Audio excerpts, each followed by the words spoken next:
that's the main cause for most illness and disease, it's easy to think about deficiencies as far as I'm deficient in vitamin C, I'm going to develop scurvy, or vitamin D, I'm going to develop rickets. But what if we're deficient in love, loving thoughts, or kindness, or happiness? What if we're deficient in movement? What if we're toxic with or posture, toxic with, pesticides and herbicides and larvicides in our food, right? So it goes back to all these different areas. Welcome back to Smarter Wealth. This is the podcast where we talk about real life. We talk about real change and how to navigate it all without losing our minds. Welcome back to the SmarterWellth Podcast. We are so excited to offer Dr. Denny Warren's expertise today. He is a functional medicine practitioner who's very passionate about helping people get to the root cause of their health struggles, not just manage the symptoms. We're going to talk about epigenetics, movement, and stress management. These are three very interconnected parts of wellness, and they so often go misunderstood and overlooked. Let's dig in.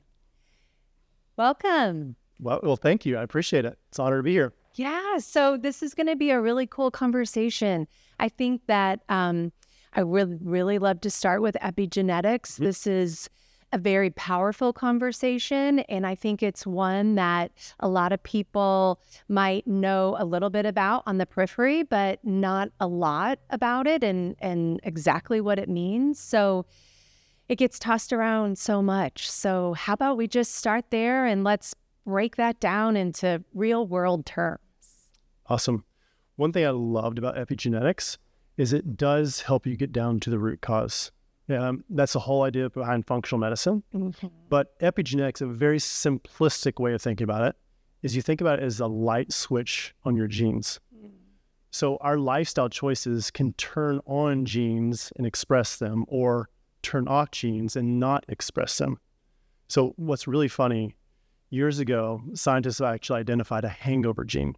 So this is one of the best ways to describe epigenetics to people, is because I remember in college, I don't drink hardly at all anymore, but I remember in college, if I drank, it was Saturday, that next day, it took me about dinner time till I felt halfway normal. Yeah.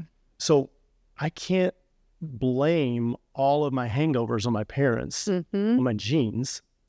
It was my choice of drinking the alcohol, drinking the toxin that turned that gene on, that caused me to have that expression of a hangover the next day.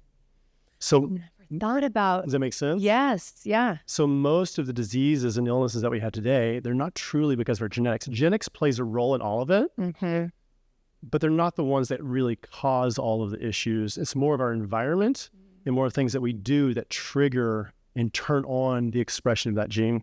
So one thing I like to break down with epigenetics, the prefix epi means on top of or around. Okay. So if my arm is your DNA that you inherited from your mom and dad, then epigenetics would be like a protein sleeve. If I had a long sleeve on, that protein sleeve would cover over the DNA. And that the epigenetics actually connects to and binds with nutrition that we eat, neuropeptides that we think about, all these sunlight, all these different things in our environment, and you can turn on genes or turn them off. And so one of the things that's confusing for a lot of people, because there are truly genetic illnesses, but it's a really small percentage of all the diseases we work with. Okay. A good example of one genetic syndrome is trisomy 21, right? What do we know that is? That's Down syndrome. Yes. Do you know how early you can detect if somebody has Down syndrome? In the first couple trimesters. That's right. Yeah. 8 weeks in utero. Yeah. So you can detect it really early. That child is going to be born with Down syndrome.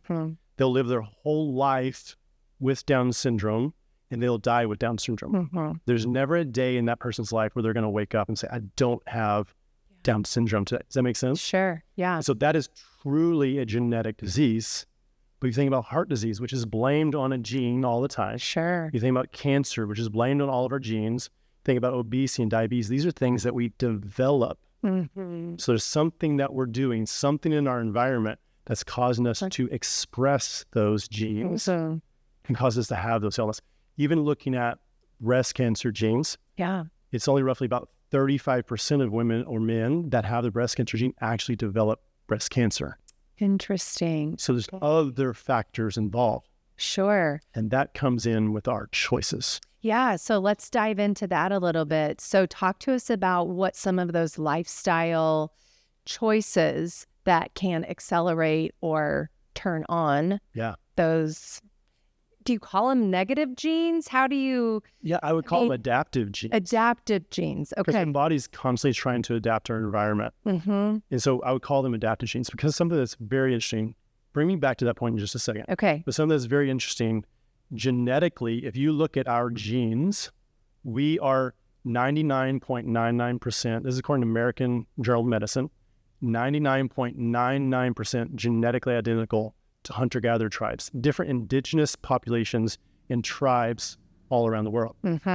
And if we looked at it from a biologist's point of view, we are so genetically similar to these people that we could procreate. Okay. We can have a child. That's how they know that you're genetically similar. Now, what's fascinating is when you study indigenous tribes, it's the healthiest people ever live. They don't have any heart disease. They don't have any diabetes. They don't have any autism. Don't have any autoimmune conditions. It just goes on and on and on. Their health is perfection. It's amazing. They have less than 0.5% have cancer. So they do have some cancer, but it's so small. Yeah. So small. And I come from a family, we have 19 doctors in the family. 7 are dentists. Okay. And so what I was raised on is that for great oral health, you have to brush and floss, which brush and floss. Yeah. Brush and floss. Like, that's important. Yeah. That's important. Every day. Maybe do it. multiple times a day, right? I did it before I came here. So do it on a regular basis. Yeah. But if you look at indigenous tribes, this is fascinating. They didn't brush or floss. They didn't have dentists. And if they were untouched by modern diet, out of 100 teeth, on average, the hunter-gatherers would have 1 or 2 minor cavities they didn't even know about. Yeah. Didn't even know about it. And the alignment of their teeth was what every orthodontist dreams of. I haven't thought about the alignment piece. And a lot of times nowadays, we have a lot of people that are mouth breathers. Yeah. So what happened in one generation of eating white flour, white sugar, jams, jellies, marmalades, all these foods that these indigenous people have never had, when they eat those things in one generation, everything starts to get cavities, but everything starts to get crowded. Nasal passages get smaller. The maxillary bones and the mandible get smaller, so they don't have enough room in their mouth for their teeth. So they have crooked teeth. Their pelvis, this is interesting. Think about this for birth. The pelvis actually gets smaller. What does that do for birth? Oh, it makes it so much harder. Makes it harder. Yeah. So a lot of these indigenous populations, having a child, a lot of times the women would go out in the woods by themselves and come back with the child.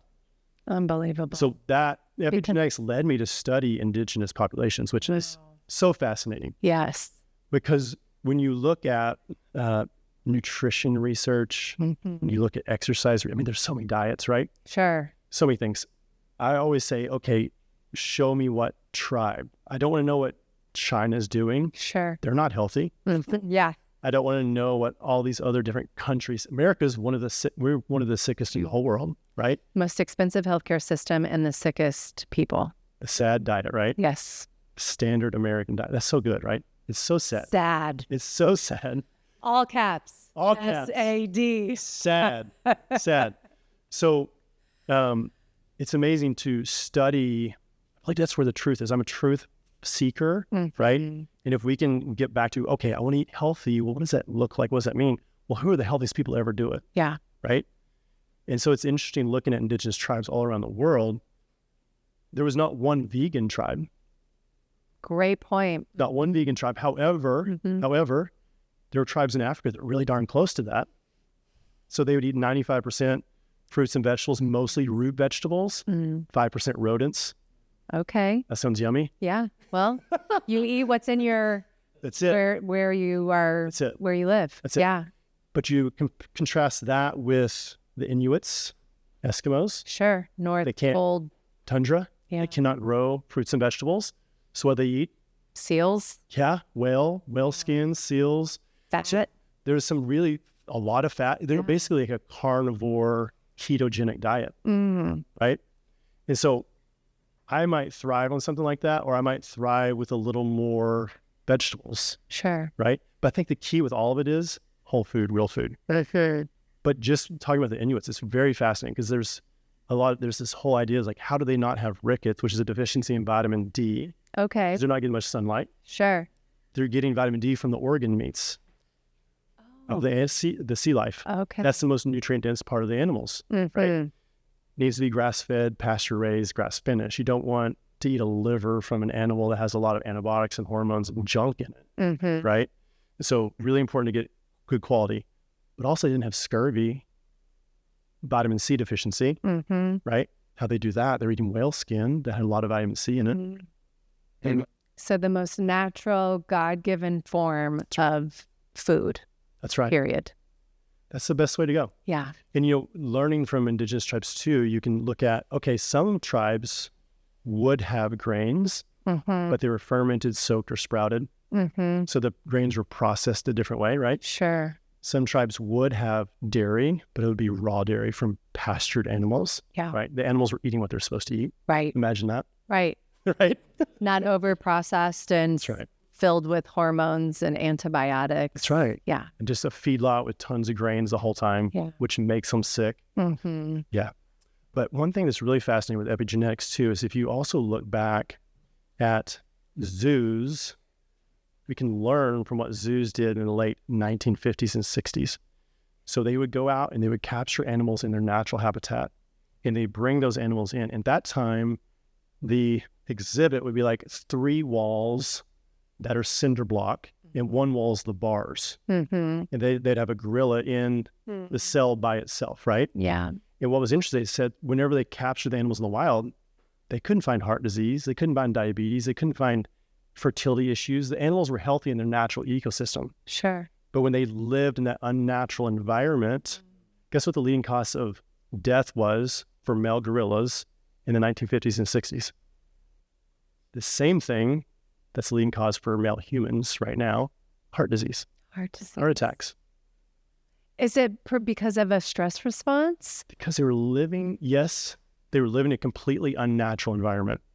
They were living in an environment that wasn't able to allow them to express the health and beauty that their genome, their genes had. Yeah. And so they expressed disease and suffering. It was also noted too, that a lot of the gorillas would bang their head against the wall, rip their hair out. So they're like they're displaying symptoms of like anxiety or depression or things like that. That is heartbreaking. It is. But here's what's really cool. In the zoos, they changed the ecosystem. Like if you go to any zoo now, what's the gorilla exhibit? Oh, it's one of the most beautiful ones. It's outdoors, all the trees. Right. And yeah. And they're a group, they're social animals, just like we are social animals. Yes. So they live with other gorillas and they're swinging, their heart disease dropped dramatically, fertility improved, all of those things improved. They stopped ripping their hair out. Yeah. It's amazing. So animals in the wild, animals in captivity, humans in the wild, humans in captivity. I'm a fragile domesticated human. I'm still working on things. We're all working on things. We're all working. It's a journey, folks. But it's so cool to see that because it happens in other animal species. It happens with other natural habitats and ecosystems. If we supply our body the things it needs, and we're not deficient in things it needs, and if we keep things away from us that are toxic, we can express beauty and health. It's such a great message. So I feel like sometimes at this point, well, not sometimes, but at this point in our culture and our everyday environment, we've lost touch of what some of those healthy things are, and that our everyday life, it's hard to be able to pull out for some people what the healthy version is, right? What would you tell people about lifestyle and today's culture, and how do we go back to some of that origin space that feeds every part of us? That's so good. You could break it down into several categories. One is how we eat, right? We just talked about food, right? Yeah. But also something really important, which we're going to talk about this more in a minute, is how we move. Yeah. Movement is absolutely essential to expressing our genome. Our genes, our brain, our body desires and needs movement. Yeah. It needs it. It thrives on it. If we're sedentary lifestyle increases our risk of all cause mortality. Everything. all-cause mortality goes up if we have a sedentary lifestyle. And that includes everyone sitting on a Zoom call for 4 or 5 hours a day. Does that happen? I might be one of those people. Yeah. I mean, literally, I have a Keurig downstairs, so I don't have to go all the way upstairs to get a coffee or a tea. And then I thought, this is stupid. Like, I have to move my body. So I run the stairs to get up. I mean, as much as I can in between calls to get blood moving. Yep. And I used to have much bigger jars of water, but I still use jars of water, but smaller ones now. Some are smaller than others because it does make me get up and go replenish and take my eyes off the screen. What I love about what you just said is that was small, it's easy, and it's attainable. Yes. Right? Because sometimes people actually have this idea, I need to block out an hour and a half every single day. No, you don't. Yeah. Actually, like what's really beneficial is just going for a walk. Yeah. That's really, really powerful. Yeah. I just, I don't know if I saw this on a talk or was reading about it, to be quite honest, but they did a study based on the folks that might do a hardcore workout in the morning, say 3 days a week, or in the evening, and then those that did maybe 15 minutes 3 or 4 times throughout the day, and the overall outcome. And the better outcome was for people that were doing the smaller spurts of exercise throughout the day. I love that. Yeah. I love that. And it makes it more attainable for people, right? Yeah, it does. Then, because when you talk about habit stacking, or if you think about the big transformation journey of your body, and that feels overwhelming. But what we can do is start with 15 minutes every day at lunchtime, walk after you eat. Yep. And then once that gets comfortable, try a mid-morning, try an afternoon. Yeah, I love that. And a couple other areas I would focus on too is I would also focus on how we think. Yeah. We can handle stress and the way we think about things, but also, forgiveness is really important. It's really important, forgiving yourself and forgiving others. And then having gratitude is really, really powerful. Yeah. But also being connected to nature. Yeah, absolutely. Grounding yourself, taking your shoes off, getting in the grass, getting in the dirt, getting in the local rivers or lakes. We are deficient in nature as modern humans. Yeah. And if we are deficient in something, our body's not going to thrive. And so that's another area. And it's a simple thing that people can do. Go outside, take your shoes off. Yeah. As long as you're not spraying chemicals all over your yard. Right. Find a place where there's no chemicals. Yeah. But go outside and stay in your yard. Yeah. It's really, really powerful. Such a good point. So going back to just our lifestyle choices. So what are some other, like your top 5 lifestyle choices that really make a huge difference? So you just said stacking. I like that term. So walking, like we just said. Yeah. No, what's something that's interesting with exercise, and I'll hit those other 4, I promise, is if you look at indigenous tribes, they would walk every day, right? But they were not a specialist. They didn't just walk. They also would hunt and gather. Yeah. They would lift heavy things. So there's also times where they would sprint. Maybe they're being chased by something. Sure. Maybe they're chasing after something. Sure. So what I love is having a variety of movement because that makes you a generalist and not a specialist. That way you're more able and more adapted and able to handle whatever stresses life throws at you. Because you might have to pick a bag of dog food and set it on the shelf. But if you only walk and you never lift anything, you might get hurt. Sure. Right? So you want to be a generalist as far as that goes. So movement, key. Gratitude. I mean, we have a vision board. I mean, just our mind is so powerful, right? Our mind is so powerful. In health, you probably heard of placebo. Yeah. So what's fascinating, a lot of science, a lot of research, when they bring a new medication out, they have a sugar pill that looks exactly like it. No one knows who's getting what. And even according to pharmaceutical research, oftentimes 30 to 45% of the time, the sugar pill is just as good, if not better, than the medicine. It's not the sugar. Yeah. It's what they think. They think I'm getting the absolute best thing, the most scientific, up-to-date thing, medicine to treat what I have going on. Yeah. And a lot of times helps cure them. But there's also something called a nocebo effect. Have you heard of that before? Nocebo, huh? Nocebo. Nocebo is the opposite, right? So if you believe it's the right thing for you, you're statistically more likely to have a better response. But if you go into someone's office like, this guy's not for me, I don't trust him, this is the wrong thing, I need to get out of here, listen to that gut feeling, because you're statistically more likely to have a negative response. Interesting. That makes sense? Yeah. So our mind is powerful. Yeah. So there's a lot of techniques.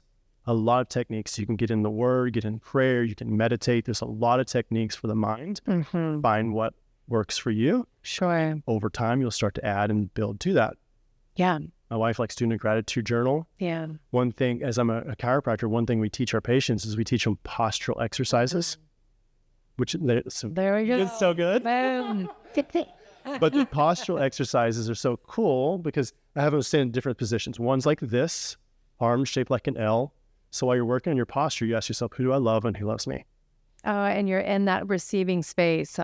Heart's open, right? Hands open, hands up. That's right. And so you stay there doing some deep breathing exercises until you feel that feeling of love.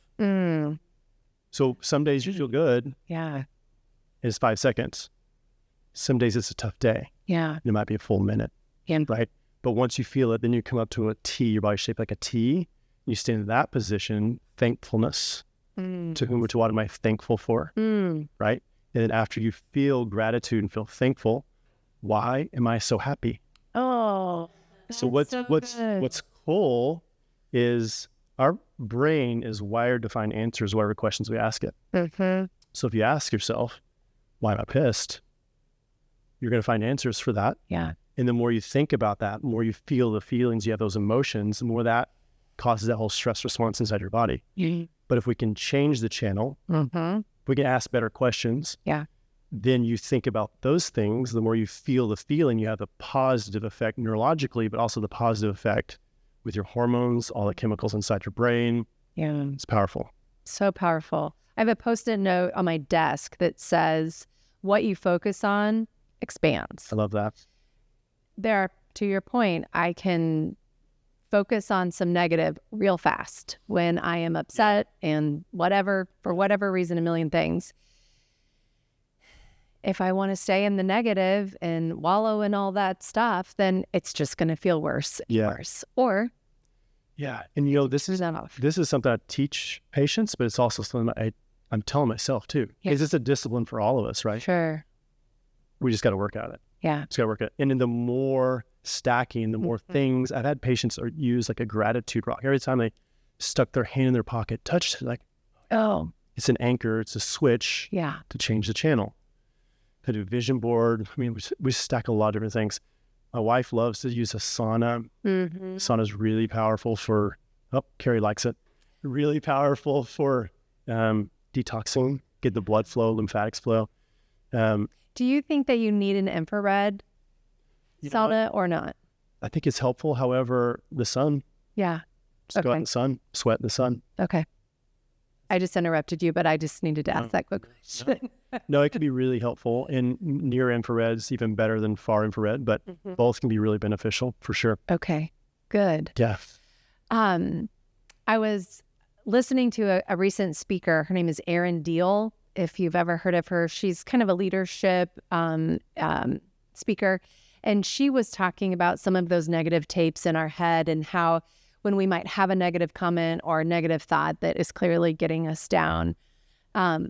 What she also suggests is like when you realize it, that you actually clap and say, new choice.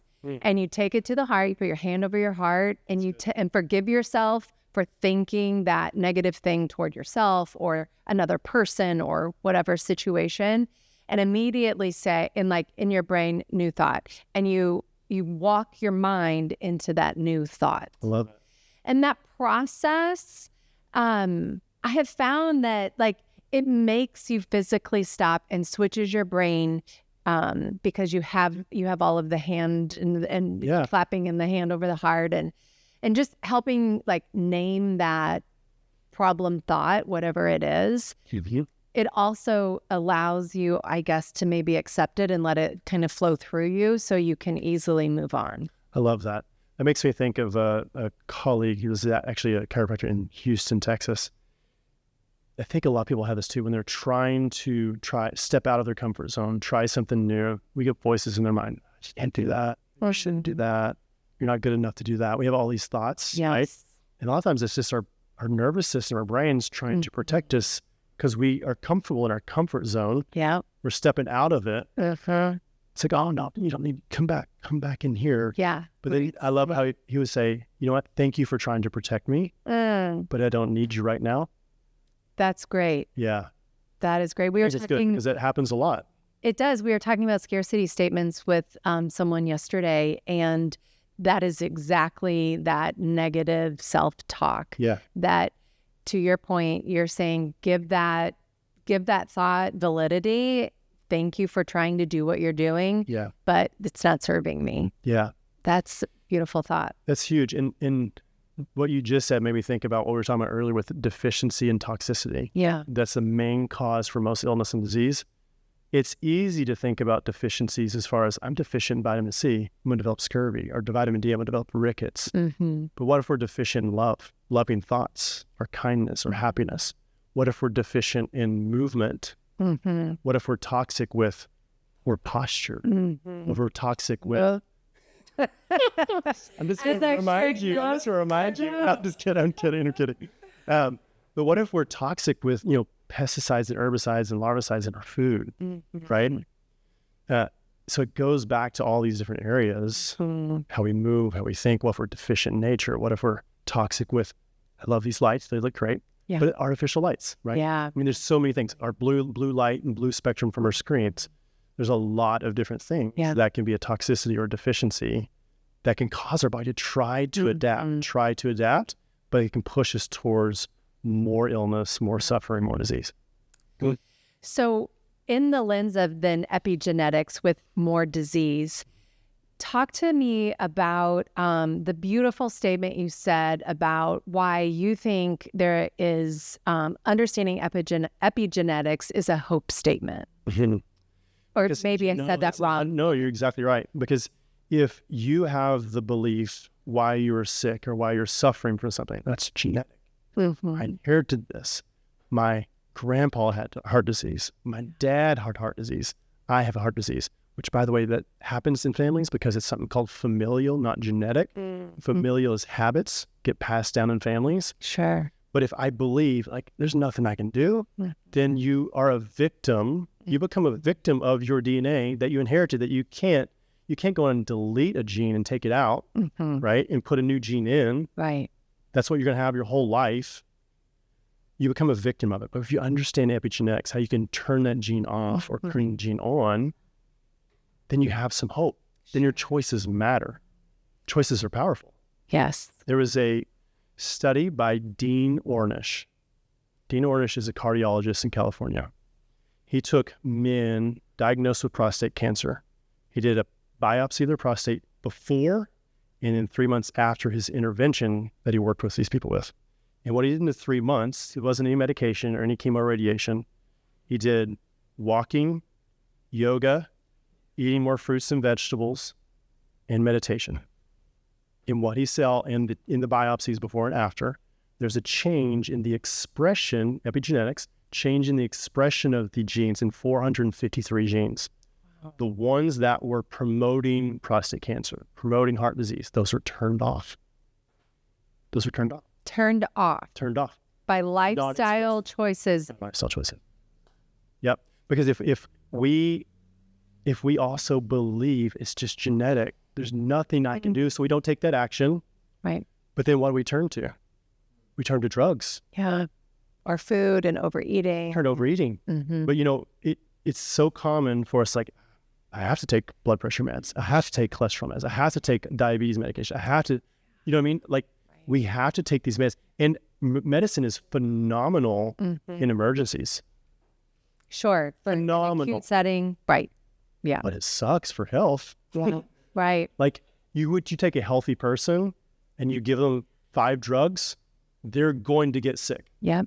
They're going to get sick. They're toxins that change the way our body is trying to adapt to its environment. Yes. Absolutely. Right?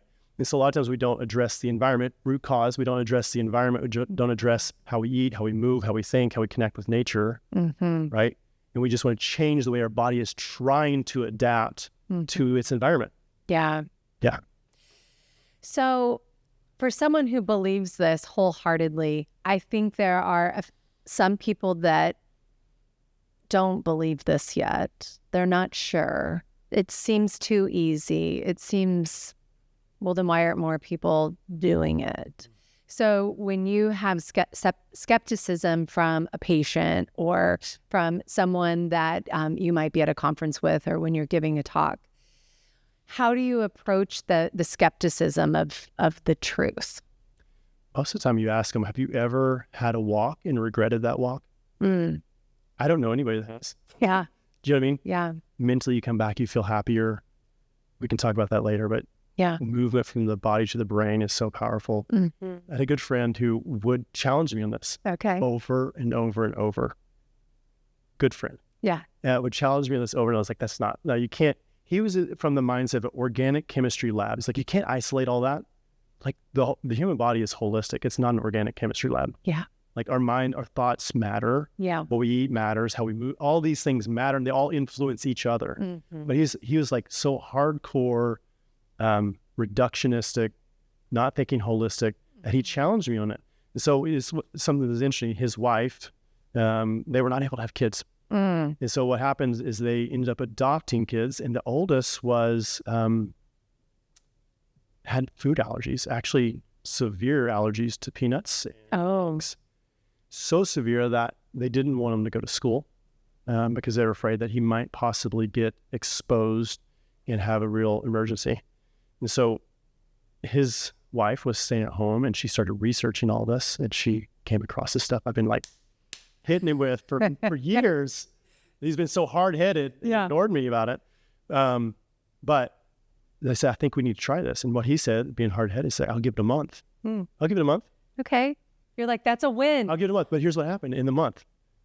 He said, in 1 month, this is a guy who played college basketball, who ran marathons.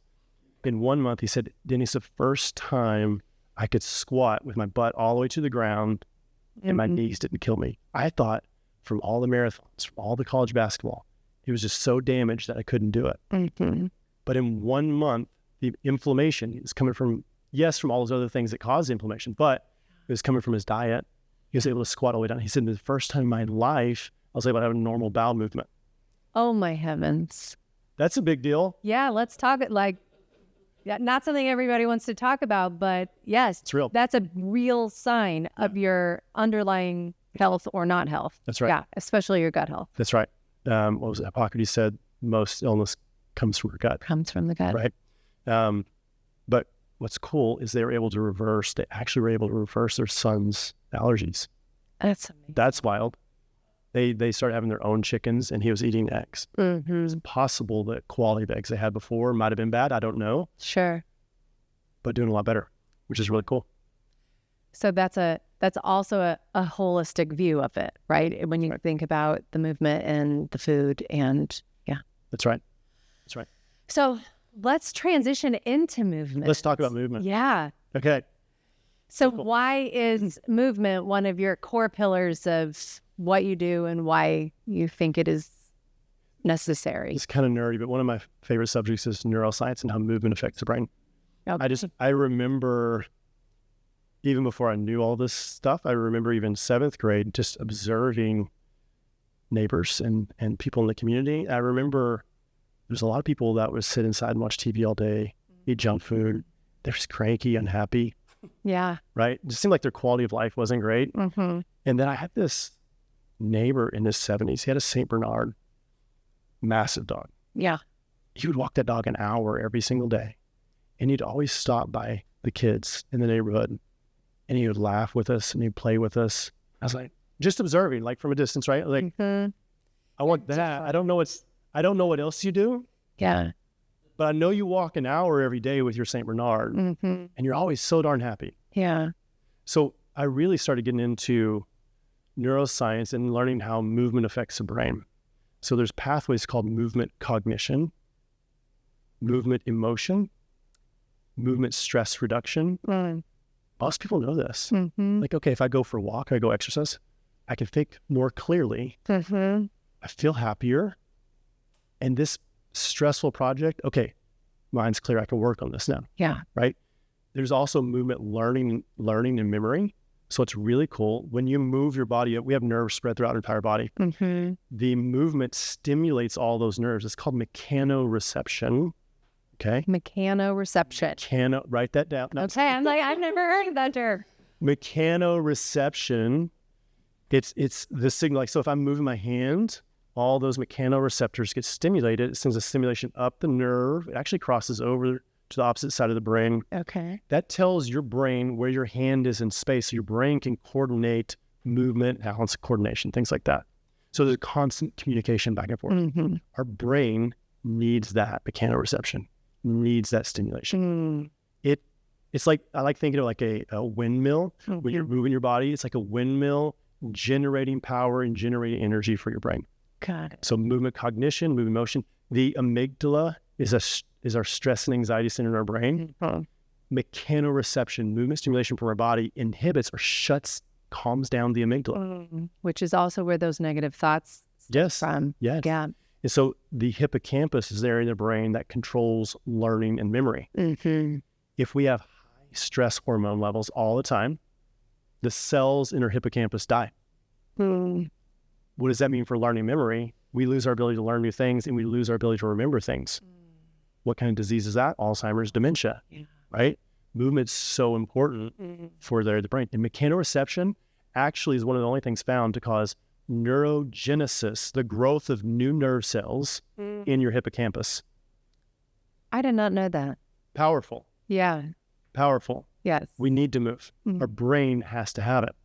And so there's also areas in the brainstem that control our viscera. So movement stimulates those areas so you have better control of your internal organs. Your organs function better. There was actually a really cool study in a physical therapy journal. They took someone's fingers, hands, and wrist, completely immobilized them. So first, let's talk about what's happening in the hand. Like, have you ever broken a bone? No, I haven't. But actually, my nephew is 4, and he has broken an arm. So he has a big giant cast right now, poor little guy. So imagine, how do you do it? What happened? He fell out of a swing at school. Oh, man. I know. Bummer. So imagine I broke my arm. I have a cast on my elbow.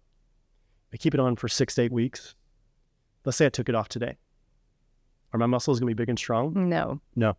In 6 weeks, you lose about 60% of the muscle mass. In 6 weeks, you lose 60% of muscle mass. And also in 8 weeks, if they keep it on longer, in 8 weeks on X-ray, you can actually start to see bone spurs and arthritis form in the joint.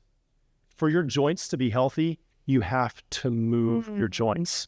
If you don't move your joints will start to degenerate. And so they take the cast off. My muscles are weaker. My joints have an issue. But no, it's the right thing to do because the fracture needs to heal. Sure. Right? Right. So it is the right thing to do. But we know the tendons, everything is getting weaker. But guess what's also degenerating? The area in your brain, the sensory motor cortex, is degenerating because it's not getting that stimulation, the mechanoreception stimulation. So what they did in this study is they immobilized their hand, finger, hand, and wrist. And yes, everything in here started to degenerate like they expected, right? They did a functional MRI of the brain. The area in the sensory motor cortex that represents your wrist, hand, and fingers started to degenerate. That is fascinating. It's fascinating. Yep. Yeah. But here's the encouragement. Yes. What's the positive? They took it off, and guess what? Yeah. But that's a hope statement in itself, right? So you can always start somewhere. That's right. If you have been complacent, you can start, and you're going to help your body. You're going to help your brain. That's right. That's a powerful story. Yeah, it is a powerful story. Yeah. Well, as we're talking about, so many people are disconnected to movement in our life today. Why do you think they are so disconnected, or how did we get here? I think it's largely we're a society of convenience. Yeah. We love our air condition. We have it here. It's lovely. I'm going to jump in my car. Yeah. Air conditioning's going to take me home. Right? We love our air condition. We love our conveniences, our all the fast food restaurants, it's all about convenience, right? Yeah. We don't have to hunt and gather. We'd rather just go to the grocery store. You know what I mean? So I think it's about convenience. It's about marketing too. Mm-hmm. I think all of that is what has created the mess that we're in today. Even if you look back in the last 100, 150 years, even in our country, there were people that would till the fields and work the fields. They were expending so much more energy than we do today. And what's interesting with the death rate from diseases in the late 1800s, early 1900s, it wasn't heart disease. It wasn't diabetes. It wasn't obesity. It wasn't those things. Mm-hmm. It was infectious disease. Mm-hmm. And then infectious disease drops with the improvement of sanitation, water, refrigeration. Yeah. That's what really improved and decreased the rate of all the death of infectious disease. Yeah. And then what started was processed food industry, and it started jumping up. Mm. And it's massive increase in chronic degenerative diseases. You know, again, going back to, is it genetic? Like, you can't blame epidemics on our genes. Our genes have been pretty steady. We're still Homo sapiens. Yeah. Right? Right. We're still Homo sapiens. And they've been pretty steady for thousands and thousands of years. But what has changed is our environment. Mm-hmm. Can I talk about Bruce Lipton real quick? Yes. Oh, I'm so glad you brought that up. Yes, please do. Yeah. So epigenetics. So the term epigenetics, bring me back to Bruce. Okay. I will. Focus me. Yes. Bring me back to Bruce. The term epigenetics was coined in the year 2000 by Randy Girdle and Waterland. These are two researchers at Duke University in the year 2000. What they were doing with their research at that time, they were taking agouti mice. These were mice, again, when they caught them in the wild, were healthy, but they brought them in a lab and they have many, many, many generations. They like using mice because they have a short lifespan. So they can go through many generations very quickly. And these mice were obese. They had heart disease. They had all of the same chronic degenerative diseases that we have.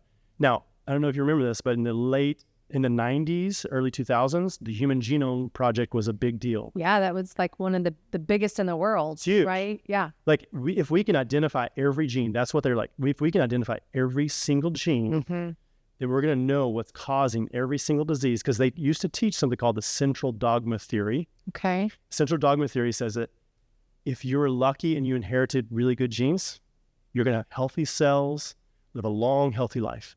But if you're unlucky and you inherited bad genes, then you are going to have disease and illness and suffering. It's genetic. So that's what has been taught for so long. But in this study, it's so cool. These fat, obese, yellow mice with heart disease, with cancer, with all these other things, they're trying to figure out, how are we going to get in there and delete those genes? Because that's the gene, that's the problem. Let's delete it, genetically modify it. Let's delete it, put in a better gene so it can be healthy.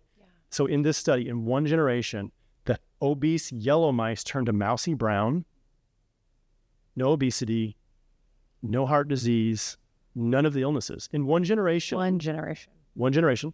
They didn't change. They didn't delete their genes. They didn't do that at all. They changed the mom's diet. The mom's diet back to a diet similar to what it had in the wild. That's what they did with the gorillas in the zoo. Yeah. And guess what? It reversed the disease. Isn't that huge? It is. It's huge. It is. It's unbelievable. It's unbelievable. It seems unbelievable because, to your point, we've been taught for decades that that's not a possibility. For decades. Yeah. And so Bruce Lipton, love the guy. He's so good. Yes. He is a cell biologist. He taught medical school. And he taught to all of his med students central dogma theory. If you're lucky and you have healthy genes, you're going to be healthy. Yeah. But if you're unlucky, it's all about luck. You're now a victim of your genes, and you're going to have disease and suffering. I'm sorry, it's genetic. But in his stem cell research, it was the opposite of that. Yeah. And so what happened, this is probably, so the term epigenetics was in the year 2000. He did this research probably 30 years before that. So this has been around for a long time. So he took one stem cell and he put it in a Petri dish. Are you familiar with what a Petri dish is? I am, yes. Let's talk about it. Yeah. Tell everybody what a Petri dish is. You like that look? It's been a long time since high school biology for some of us. So Petri dish has in a medium called agar. That's the gel? That's the gel. Okay. Yep. And so you can control what's in the gel, so you can change the environment for that cell that you put in it. Okay. That makes sense? Yeah. So you can put all the nutrients that the cell needs to grow and divide, or you can put toxins in it, or you can make it deficient in things it needs. So here's what's really neat. So he took one stem cell, put it in the Petri dish, and I think he said it was about 8 hours. It would divide into 2 cells, and then divide into 4 cells, and so on and on and on. So he had 1,000 stem cells. They're all genetically identical because they're all photocopies of that original stem cell. Does that make sense? Yeah. Exact same genes as the original one. He divided into 3 different groups, put them into 3 different Petri dishes. One Petri dish, he grew a bone cell. One Petri dish, he grew fat cell. And one Petri dish, he grew a muscle cell. Okay. So that first step, there's more, which I'm going to explain. That first step made him realize it's not the genes that predetermine the outcome. It was the environment that was in the agar in the Petri dish. Because he's able to grow muscle, bone, and fat. From the same cell. From the same genetically identical cells. Which would seem impossible before then. Right. Yeah. So here's what's cool. He took a healthy muscle, healthy bone, healthy fat cell, put them in new Petri dishes. They're all deficient. Actually, they're all toxic with too much carbon dioxide. And the muscle, bone, and fat cells that were growing and dividing and doing well started dying off one by one. Not because of genes. But because of the toxin. Because of the environment. He took the diseased, dying cells, put them back into a healthy Petri dish.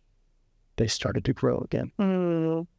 So I love what Bruce Lipton says. We are basically a skin-covered Petri dish. Our environment matters. It matters. Yeah. And so he then has changed.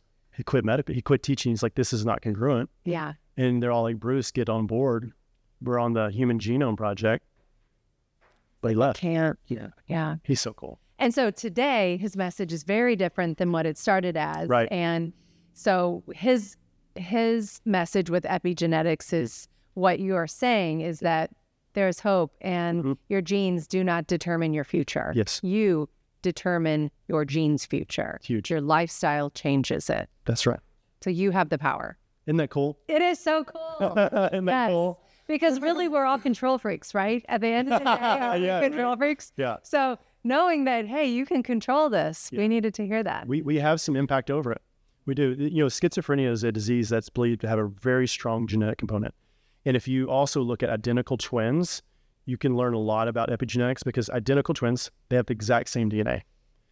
But you can have one grow up and have schizophrenia. The other one's a 50% chance. So there's still maybe that vulnerability or that predisposition that they could, but if they have a different lifestyle, different environment, they can express that differently. Right? Right. Studying identical twins is actually really cool to understand. There's a lot that our environment influences our genes. Yeah. Well, I'm sure that could be another whole long conversation. Let's move it to stress because that's our third topic that, everything we do is, it feels like either rooted in stress or can cause stress. And so it's everywhere and we're trying to manage it. And we're going to all pretend at some point one day or next that we're not drowning in it. But we are if we don't know how to manage it correctly. And if we don't understand some of those outcomes on our body for not managing it correctly.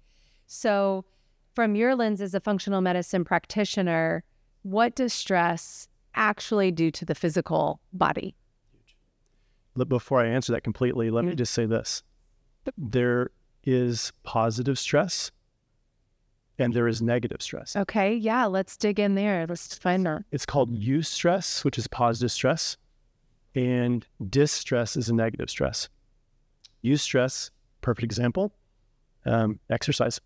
Okay. If you go work out, you're stressing your muscles, you're stressing your tendons, you're stressing your bones, your cardiovascular system, respiratory system, all of that's getting stressed. Breathe really rapid, get your heart rate up. But it's a controlled exposure. It's a short-term controlled exposure to a stress that your body can respond to by getting stronger muscles, stronger cardiovascular system. It can respond to that. hot, cold immersion, like contrast therapy. That's, if you've ever done it, that's a stress. Yeah, Done it? it takes your breath away. Yeah, yeah, that's a stress. But your body produces heat shock proteins because this is epigenetics. It's a signal that goes into your DNA and it causes you to produce heat shock proteins that protect your cells and your DNA from future potential exposure to heat. Okay. But it's also very protective of your whole DNA and your whole cell. And it also gets your mitochondria running rapid, which also helps your metabolism. And exercise does that too. Yes. So powerful. Yeah. But those are positive. Those are eustresses. Eustress, spell that like EU. EU. Stress. Okay. Dash, no, just EU stress. I think it's just EU stress. Okay. EU stress, eustress. Okay. I'm and then there's distress, which is things, deficiencies, toxicities, all these things in our environment around us, the things we eat, the way we think, the way we move or not move, the way you have sedentary or poor posture or a sedentary lifestyle. All those things are stresses and your body's trying to adapt to that. And so one thing I like to explain to people is that think about the stress response, which is also fight or flight, sympathetic. Have you heard of sympathetic nervous system? Sure. Okay, you have the autonomic nervous system, which is broken down to sympathetic and parasympathetic. Yeah, explain that for our listeners. Yeah, so parasympathetic, that side of the nervous system is more of digestion, growth, healing, and repair. Okay. Sympathetic is more of fight or flight or freeze. It's more survival side of our nervous system. We need both. We need both. Yeah. And one thing I love about teaching sympathetic or fight or flight is it's beautifully designed. It's perfect. And if we couldn't respond to stress with our fight or flight system, we wouldn't be here. Yeah. We would get eaten by the tiger. Or hit by a car. We may be driving and someone cuts in front of us. We need to swerve out of the way. We need an instant response. So we need fight or flight. But I like to describe it. Imagine a bear's chasing you. Okay? It's an ugly sight. It's an ugly sight. It's a hungry bear and you don't like bears. You're scared of it. Some are like, oh, I like bears. No, you don't like bears. Not these bears. Not these bears. Scary bears. So what's going to happen to your heart rate when the bear's chasing you? It's going to go crazy. Yeah. What's going to happen to your blood pressure? It's going to go high. Yeah. Really smart. What do you think about your pupils? They're going to dilate. Yeah. Have you ever seen your dog, like when your dog gets stressed? Pupils, yeah. That's when you can tell your dog. Like we have a wine runner, they have really light irises. Yeah. So he's really stressed. Like his pupils dilate big time. Yeah. So the reason why they're dilating is because they're trying to get as much information from the environment that we can get. Where's the bear coming from? Is he swinging at me? Is he trying to bite me? So we're trying to get as much information so you can adapt to that stress and get away from it and survive. So our blood pressure goes up, heart rate goes up. You've heard of LDL cholesterol. In traditional medicine, they call it the bad cholesterol. That's dumb. It's appropriate cholesterol. Because when a bear is here and it's chasing you, LDL cholesterol is going to go up. LDL cholesterol is very important for wound clotting. Okay. If a bear is chasing you, what are the chances you might get scratched? Yeah, you'll be bleeding. Yeah. So clotting, important to not bleed out. Yep. So other sticky factors, they go up in that fight or flight response. Beautiful response. Your blood sugar, what do you think? Up or down? I would say, I would say up because it's sticky. Or it creates... it is sticky, but here's the thing too. Packed. Your muscles and your brain use sugar for energy, for quick energy.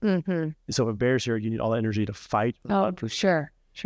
Your immune system gets shut down long term. Short term, remember the short term eustress? Yeah. It actually strengthens your immune system. Yeah. Long term chronic stress actually weakens your immune system.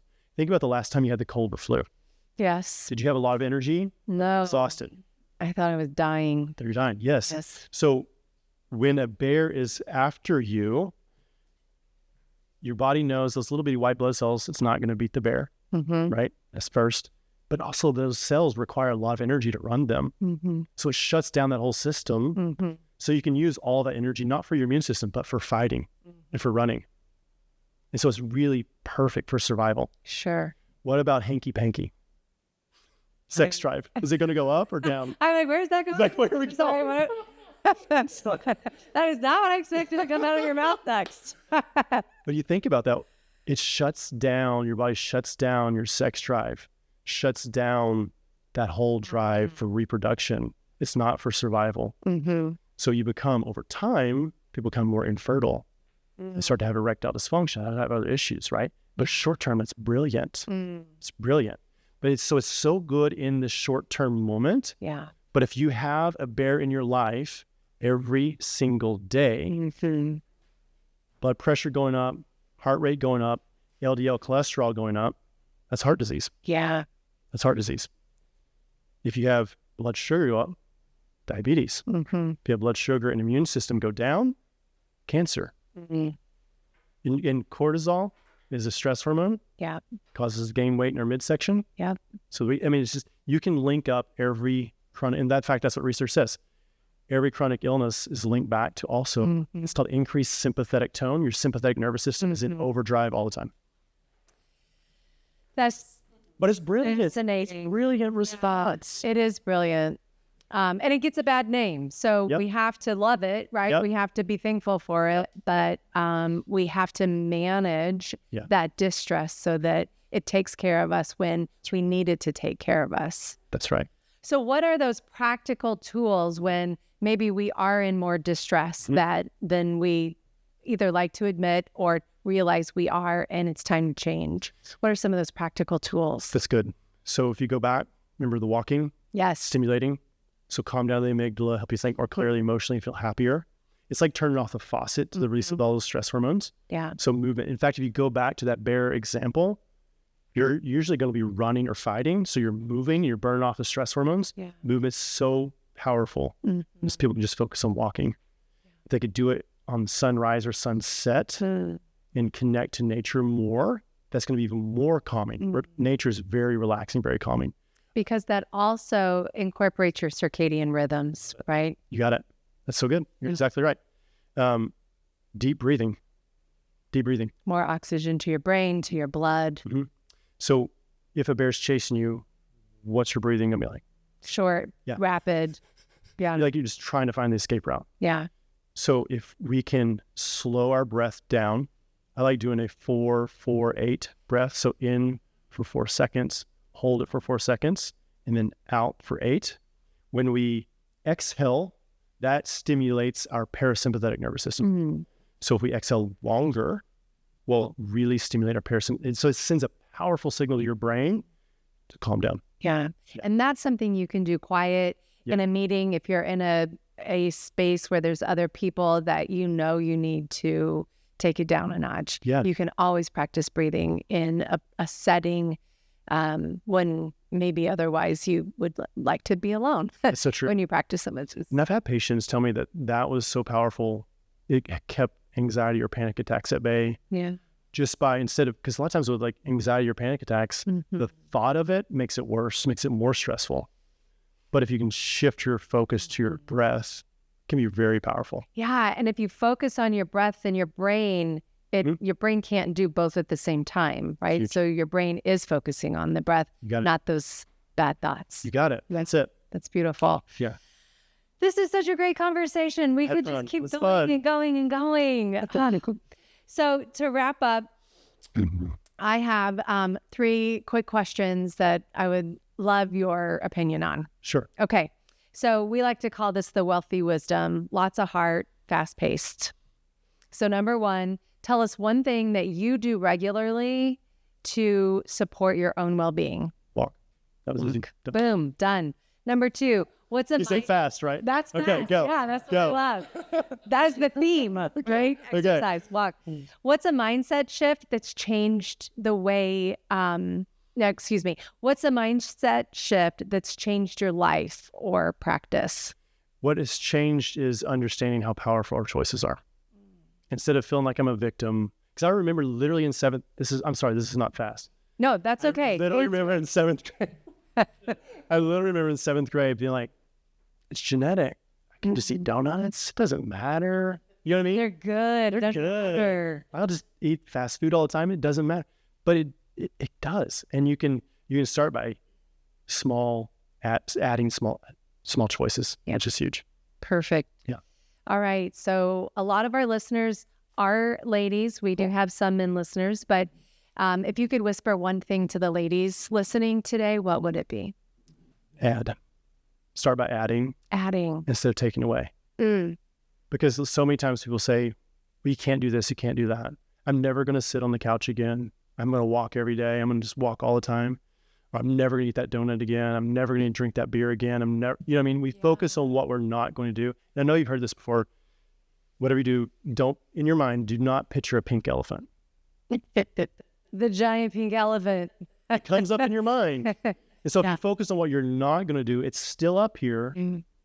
Let's focus on what we are going to do. And you start by adding, right? It might be just go out barefoot in your grass and have gratitude. Yeah. It might be go for a walk. It might be what vegetables or what grass-fed, pasture-raised meats do I want to add? Do you know what I mean? Yes. Focus on what you add. And it might be years of adding, and that's fun and enjoyable. It's not stressful. Yeah. And it might be years later, you're like, you know what? Beer doesn't serve me anymore. I'm ready to subtract. Yeah. But just focus on adding. So good. That is a beautiful takeaway. I've learned so much. It was fun. Thank you. Yeah. Yes. Sure. So for our listeners that want to learn more about you, your practice, where can they find you, or maybe even catch a speaking engagement? Tell them where they can find you. Well, we don't have that powerful of a online presence, but we do workshops in the office. And our office has always really been built off of internal referrals, which is, we're blessed for that. It's really great. But we have an office in Fayetteville, Arkansas. Right now we're in the Ozark Natural Foods, which is organic grocery store, local organic grocery store. We have a whole corner that we have our office in. That's so cool. We felt really congruent being a part of that. It's really cool. So they can find us at our office. We have a website, Generations, HWC, Generations with an S, HWC Health and Wellness Center, hwc.com. Great. Yeah. Well, thank you so much for tuning in to this amazing episode. Thank you, Dr. Denny Warren, for all of your intense expertise. And I really hope that we can continue this conversation. Yeah. For anyone that wants to learn more, please go to SmarterWellth.com. We'll have a link in the show notes so you can have all the details to some of the things that we talked about today, as well as some additional information on our website. So if you find this information is really serving you, and maybe you know a friend that could use it too, please join our movement and subscribe to our YouTube channel. Follow us on all social media or where you get your podcasts. Thanks for joining us.